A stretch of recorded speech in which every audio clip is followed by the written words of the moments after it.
നമുക്കൊരു ചട്ടി മയക്കാമെന്ന് നോക്കാം. ഞാൻ 2 ചട്ടിയാണ് വാങ്ങിയത്. രണ്ടും നന്നായി കഴുകുക. അടുപ്പിൽ വെച്ച് ചട്ടി മയക്കാമെന്നാണ് വിചാരിക്കുന്നത്. അതിനായി കഞ്ഞിവെള്ളം 2 ചട്ടിയിലും ഞാൻ കഴുകിയതിന് ശേഷം അതാണ് രാത്രി അവിടെ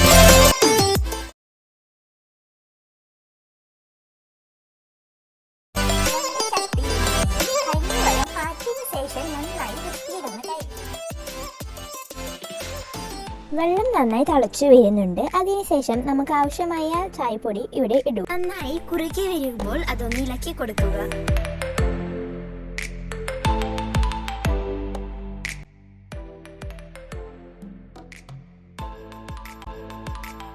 അതിനുശേഷം ചട്ടി നന്നായി കഴുകി അതിൽ വെളിച്ചെണ്ണ ഉപയോഗിച്ച് എല്ലാ സ്ഥലത്തും നന്നായി തേച്ച് പിടിപ്പിക്കുക.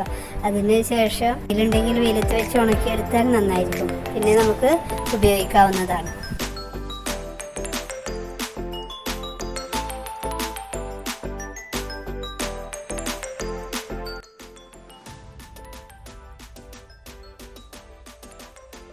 എല്ലാവർക്കും വീഡിയോ ഇഷ്ടപ്പെട്ടാൽ ലൈക്ക് ചെയ്യാനും ഷെയർ ചെയ്യാനും സബ്സ്ക്രൈബ് ചെയ്യാനും മറക്കല്ലേ. അടുത്ത വീഡിയോ വരേണ്ടതായിരിക്കും. Bye bye.